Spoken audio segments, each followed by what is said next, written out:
Hello, my name is Andrew Collins and I'm a telly addict. Well, it's all about Game of Thrones, isn't it? With our own world in financial collapse, political atrophy and nuclear peril, it doesn't take a symposium of sociologists to understand why TV's ubiquitous period dramas, history plays and fantasy epics appeal so desperately right now. And Game of Thrones, set in this vast Wilf-Lund map of Westeros, a continent at war in quasi-medieval times, does the trick on so many levels. The only downside to the third season from HBO arriving here almost simultaneously on Sky Atlantic is that A, law-abiding citizens of this blighted ancient land who don't have Sky can't see it, and B, if you're new to all this, it's going to be nigh on impossible to catch up.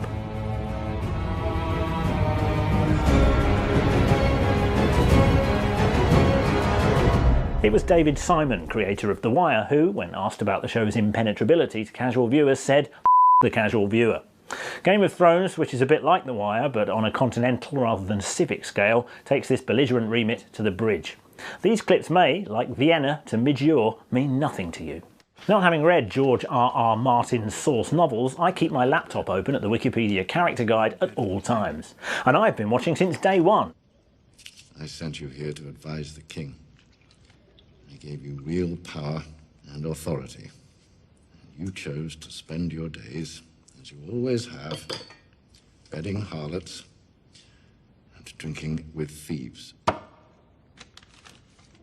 Occasionally I drank with the harlots. What do you want, Tyrion? Why does everyone assume I want something? For the record, that was Charles Dance, relishing every syllable of calculating Tywin Lannister, Lord of Casterly Rock, Shield of Lannisport, Warden of the West and recently reinstalled Hand of King Joffrey. And the impeccable Peter Dinklage as the Imp, or Tyrion Lannister, Tywin's cunning son and former hand. I may as well just be opening and closing my mouth now for the uninitiated, but don't worry, I'll be doing the Great British Sewing Bee in a bit. Find her a chamber that will serve as a cell. Vast narrative canvas aside, what GOT's really about is family, succession, loyalty, betrayal, the usual stuff we deal with at Christmas, except with swords and armies and castle keeps. She's your mother. She freed Jaime Lannister. The Lannisters robbed them of their sons, and she robbed them of their justice. It's HBO, so as well as serf-like allegiance from its parish newspaper, The Guardian, you can expect gratuitous sex, I've never had much imagination, and gratuitous violence. Tell the good master there is no need.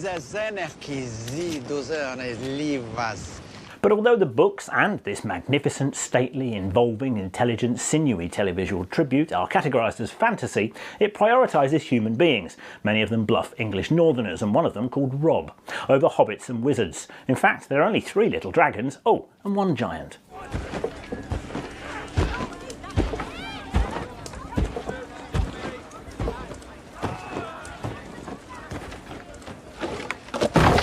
First time you've seen a giant, Jon Snow? Yes, that character's called Jon Snow. That's Channel 4 News. Good evening. If it makes the Sky intolerant feel any better, Game of Thrones was born to be watched on box set in 10-hour binges. The rest of us poor saps are reduced to watching each new episode a number of times to fill in the weekly void. But, like Mad Men, which is also back to haunt us this week, it improves with each viewing. So, back to hard reality. Far, far away from the dynastic struggles of the Seven Kingdoms, BBC Two attempted to further exploit the make-do-and-mend austerity nostalgia of breadline Britain by filling an obvious gap in the market: competitive needlework. The Great British Sewing Bee has been run up from the same pattern as MasterChef and The Bake Off, except instead of amateur cooks, it's home seamsters and seamstresses. Why? We're going to needlework classes and sewing circles are popping up all across the country. So we're launching the first ever search for Britain's best home sewer. Fair enough, Claudia. I'm sure that's all statistically true. But does sewing have the same pan-clattering, bénet-splitting, sweaty-browed drama as cooking? So who will cut? Panic. Just sheer panic. Stitch? Oh, I've got them away. I'm coming out again. Coming out, coming out, coming out, coming out. And iron their way to victory. I don't care, and I mean that in the nicest possible way. I can appreciate a nicely cut trouser. I actually learned how to thread a bobbin in sewing classes at a co-educational middle school, and I even quite enjoy ironing.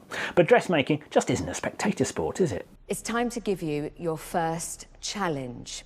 We'd like you all to make the same item of clothing, and it's an A-line skirt May's going to hand out the patterns. I left them to it at this point. Makeover shows like Changing Rooms might have retrained us to watch paint dry, but even I don't stretch to watching skirts ironed. They'll win the job of their dreams. Here's another new reality format that's conversely short of material. The Intern is Channel 4's blatant land grab for the glory of The Apprentice. Its twist is that instead of showcasing the self-aggrandising talents of 90s entrepreneurs with the prize of a rhetorical job at an 80s electronics firm, it humiliates desperate jobless people. For unemployed graduate Princess, part-time waiter Taylor, and young mum Georgia, it's the opportunity of a lifetime. On the face of it, The Intern appears to offer valuable on-the-job training for 3 young people struggling to find full-time work. Strivers by insidious definition. Princess believed her degree in business management would make it easy to get a good job. Since graduation, I've been trying hard. I've been applying for HR roles, marketing roles. I just feel like, oh my gosh, I've had so many interviews and it's just, what's the point? And good on them for having the common sense to apply for The Intern, on which they get free advice from haulage magnate, ex-Dragon and Coronation Street ready matriarch Hilary Devey. She was so bold, saying, I want to be a manager and that is my ambition. That is exactly the aspiration and desire I'm looking for in our youngsters. Seems a decent, timely enough tweak of an established format, and episode 1 put its first batch of YTS hopefuls to work in a posh London hotel. But then it turned, without warning, into Beatles About. So while she's busy making beds on the 4th floor, she's blissfully unaware that downstairs, Hilary set up a surprise for her. TV star Hugo Taylor from Made in Chelsea has been planted in a very compromising position. First of all, I was hoping not to have to see anyone off that wretched programme ever again, and secondly, are these elaborate pranks designed to test the interns or entertain the rest of us?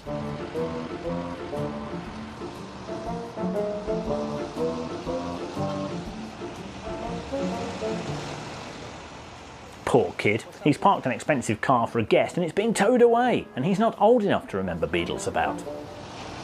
What's happening with this car? We parked out of a Mark III and council have sent us down to pick it up. But hey, even though the show itself mainly disguises mean-spiritedness as largesse, one intern did seem to get on the hotel chain's management training course at the end of it. Adjust the figures, George. I must admit, I was happy to see the return of the nostalgic clip show I Love 1914. Where are we? The summer of 1914.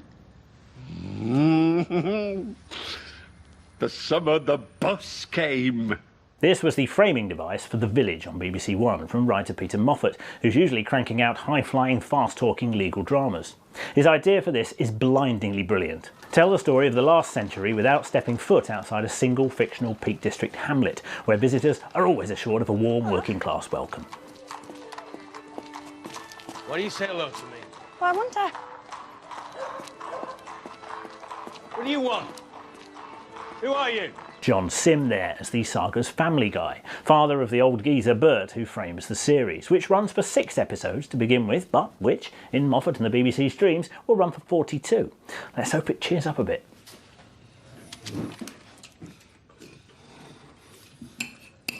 "19 years old. You'll stand. You're not going to ask me, Mother. Did you get round? 3 sides on my own.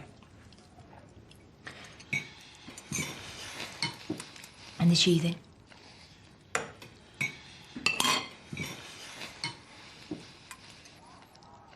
Actually, after the airs and graces of Downton, it's quite exhilarating to be reminded of what life was really like in the olden days, when internships weren't for the likes of us, and welfare UK was well unfair UK. Mind you, it was all fields, and director Antonia Bird allowed us to drink in scenery that didn't need drawing in afterwards on a laptop. And nobody had left the village in 100 years. With a cast topped by the full-blooded Sim and a windswept Maxine Peake, and filled out with gem-like youngsters from a Nottingham TV workshop, The Village already boasts a calloused realism. And for anyone yearning for a bit of smooth, there's Juliet Stevenson's Lady in the Big House. Good afternoon, Miss Lane. We were discussing the mole catcher problem. Well, ask Joe. He'll know. Joe!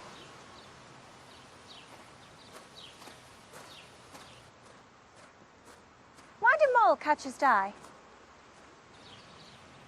Strychnine. Joe should know, the last time we saw him he was a footman on Upstairs Downstairs. So far the village is like one of those 1990s Catherine Cookson adaptations in HD. But if Moffat gets to see his Derbyshire high mat through 100 years, it might at some point look like this. Status is status quo on my end. I'm supposed to have drinks with Bruce Lewis from Oldsmobile. He wants to know if there's a way around Nader. There isn't. Anything else? That was season 5, season 6 next week. To finish, scenes we'd like to see on television.